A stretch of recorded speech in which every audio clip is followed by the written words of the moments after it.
যকসু জগন্নাথ বিশ্ববিদ্যালয়ের ইলেকশন চলছে। এখানে যাই ঘটুক তাই ইতিহাস। কারোর টেনে বোরকা খুলে ফেললে সেটাও ইতিহাস। ওই যে একটা কবিতা আছে না,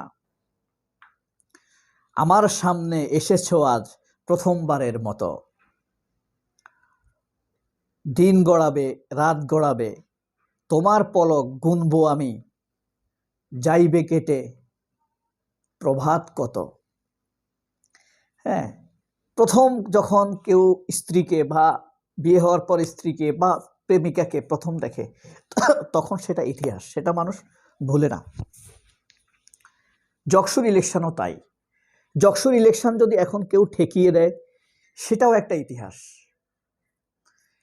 যকসুর ইলেকশনে যদি শিবির ল্যান্ডস্লাইড বিজয় অর্জন করে সেটাও ইতিহাস। যদি ছাত্রদল জিতে সেটাও ইতিহাস। এই বিশ্ববিদ্যালয়ের কিন্তু ছাত্র শিবিরের সভাপতি, সদ্যবিদায়ী সভাপতি জাহিদুল ইসলাম সুদর্শন, ঠান্ডা মাথার অধিকারী এবং অন্যতম ভাগ্যবান, ইতিহাসের অন্যতম ভাগ্যবান সভাপতি, যার অধীনে পাঁচটি ইউনিভার্সিটির ভিপি শুধু না, এমনভাবে বিজয় অর্জন করেছে যা বিস্ময়কর। যে ডাকসুর ইলেকশনের নিউজ নিউ ইয়র্ক টাইমসে হয়েছে, ওয়াশিংটন পোস্ট, ভারতের সকল পত্রিকা, এমনকি ভারতের সাবেক পররাষ্ট্রমন্ত্রী কংগ্রেস নেতা শশী থারুর তাদের সংসদে দাঁড়িয়ে কিন্তু এই বিষয়ে মন্তব্য দিয়েছেন, সাদেক কায়েমের নাম ধরে কথা বলেছেন। তো যাই হোক, এই আজকের এই ইলেকশনে যা হবে সবই ইতিহাস। কারণ বেগম খালেদা জিয়া যখন এই ইউনিভার্সিটিকে ইউনিভার্সিটি হিসাবে ঘোষণা দেন সেই থেকে এখন পর্যন্ত এখানে কোনো ইলেকশন হয় নাই। সুতরাং এবার যে বিপি হবে, যে হারবে, সবই ইতিহাস। শিবির সভাপতি এই কারণে মন্তব্য দিয়েছেন, জাকসুর ইলেকশন সুন্দরভাবে স্বাভাবিকভাবে হতে দিন। খুব ভারী একটা কথা বলছে কিন্তু, নইলে মায়ের একটাও মাটিতে পড়বে না। যাই হোক, জাহিদুল ইসলাম এমন না, খুবই ভদ্র মানুষ, অমায়িক ভদ্র মানুষ। যাই হোক, তো নির্বাচন ভোট গ্রহণ শুরু হয়েছে 9টা থেকে, 4টা শেষ হয়েছে, এখন শুরু হয়েছে গণনার প্রস্তুতি। এখনো গণনা কিন্তু শুরু হয় নাই, গণনার প্রস্তুতি চলছে। এখানে প্রার্থী হলেন ছাত্রদলের রাব্বি বিপি প্রার্থী, আর শিবিরের রিয়াজুলের স্ত্রী সকালে যখন আসে গেটে তাকে ছাত্রদল হেনস্থা করেছে, পরিচিত ছাত্রদলের নেতারা হেনস্থা করেছে, তাকে ঢুকতে দেয় নাই। তার আইডি কার্ড দেখানোর সত্ত্বেও তাকে ভিতরে ঢুকতে দেয় নাই। তাকে টেনে হিঁচড়ে তার মুখের বোরকা খুলতে চাইছে। বুঝেন ছাত্রলীগের চরিত্র থেকে ছাত্রদল কত দূর। তবুও ছাত্রলীগ চাইতে ছাত্রলীগ একটু ভালো। ছাত্রদল কখনোই ছাত্রলীগের মতো খারাপ, প্রতারক, ধর্ষক, নারী নির্যাতনকারী, চাঁদাবাজ, হেলমেট বাহিনী হতে পারবে না। এটা হইল একটা ভালো লাগা ছাত্রদলের প্রতি। ছাত্রলীগের মতো নিকৃষ্ট হতে পারবে না। ছাত্রলীগ হইলে হয়তো টেনে হিসড়ে বোরকা হিসাব খুলেই ফেলত। ছাত্রদল তো খুলতে চাইছে, খোলে নাই। ছাত্রদলের বিরুদ্ধে নারী হেনস্থার অভিযোগ এনেছেন শিবিরের সভাপতি সরাসরি বলছে, আজকে কিন্তু রক্তারক্তি হয়ে যেত পুলিশ যদি আইসা ব্যাপারটা না করতো। তবুও পুলিশ অন্যায় করছে। পুলিশ ভবিষ্যতে আরো মারি খাবে। পুলিশ অন্যায় করছে। পুলিশ হেনস্থাকারীদের নিবৃত্ত না করে নিরাপত্তার কথা বলে ভিকটিমকে গাড়িতে তুলে নিয়ে গেছে। এই হলো অবস্থা। অথচ হেনস্থাকারীদের কাউকে পুলিশ ধরে নাই।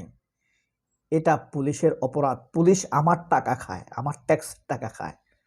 পুলিশ ন্যায় বিচারের পক্ষে থাকবে। শিবির ছাত্রদল বুঝি না, ন্যায় বিচারের পক্ষে থাকবে।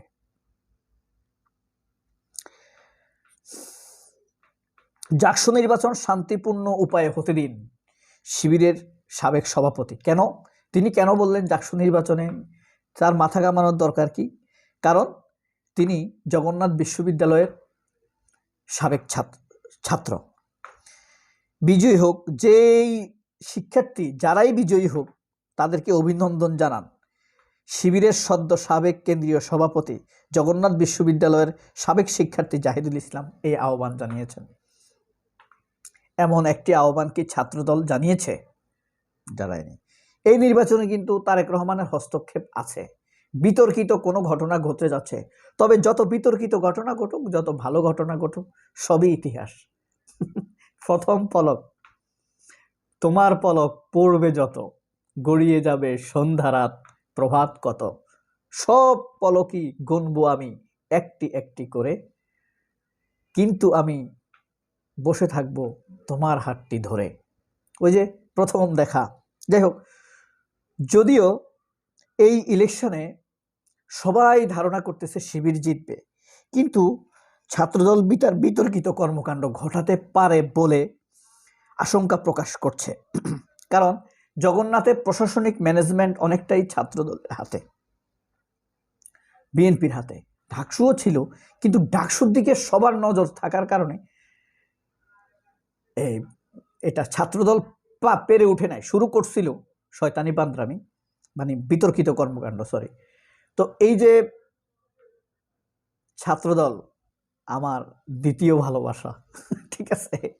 আমি একবার এক ছোট ভাইয়ের সাথে আমাদের এলাকার এক স্কুলে হুট করে ভাই আপনারা যদি যান তাইলে আমাকে একটা পদ দিবে, যে যত বেশি মানুষ নিতে পারে তাকে একটা পদ দিবে। তো সে ছিল ওই সংশ্লিষ্ট ওয়ার্ডের সভাপতি প্রার্থী। তো সেখানে আমাকে যাইতে হবে কেন? আমি গেলে আরো আমার সাথে হয়তো বা 2-4 জন যাবে, বেশি লোক হবে, সে সভাপতির পদটা পাবে। তো আমি ছিলাম সেখানে একজন স্ট্রেঞ্জার, আগন্তুক। তো আমাকে একজন লিঙ্কন নামের একজন বলতেছে তুমি একটা বক্তব্য দাও। তো আমি দাঁড়ায় একটা বক্তব্য দিলাম এবং তাদেরকে খুব সমালোচনা করলাম। সমালোচনা করার পর তারা আমাকে সভাপতি বানাই দিছে, যে আমাকে নিয়ে গেছে সে বানাই দিছে তারে বানাইছে সহসভাপতি। কয়দিন পরে দেখি তার সাথে আমার দ্বন্দ্ব, মানে 3-4 দিন পরেই, 42-43 দিন পর আমি এটা ছেড়ে দিছি। আমি বলছি ভাই আমার দ্বন্দ্ব ভালো লাগে না। ও আমার ভাই মতো এলাকার, সে আমাকে আনছে সভাপতি পদটা পাওয়ার জন্য, আর তাছাড়া এত সহজে পদ পাই। এই ছাত্রদের অবস্থা, এই ছাত্রলীগের একটা গেলেও তারা নেতা বানাই দিবে, এই অবস্থা তাদের। তো 2টা প্যানেল এখানে, যাই হোক 2টা প্যানেল, এবং একটা প্যানেল হইল অদম্য জবিয়ান, হ্যাঁ, আর আরেকটা হইল ঐক্যবদ্ধ নির্ভীক প্যানেল। ঐক্যবদ্ধ এবং নির্ভীক, তারা ঐক্যবদ্ধ। ছাত্রদল কখনো ঐক্যবদ্ধ হয়? তুমি টেন্ডার 2টা নাও, আমি একটা নিব, তাদের কাজ হয়েছে এটা, তাই না? তুমি ওই স্টেশন খাইবা, আমি এই স্টেশন খাইব। তো যাই হোক, এখন এই যে যাই ঘটে সব ইতিহাস, এখানে কোনো কিছুই ব্যতিক্রম নয়। দেখি আমরা কোথায় গিয়ে দাঁড়ায়। সবাই অনেক ভালো থাকবেন। আল্লাহ হাফেজ, আসসালামু আলাইকুম।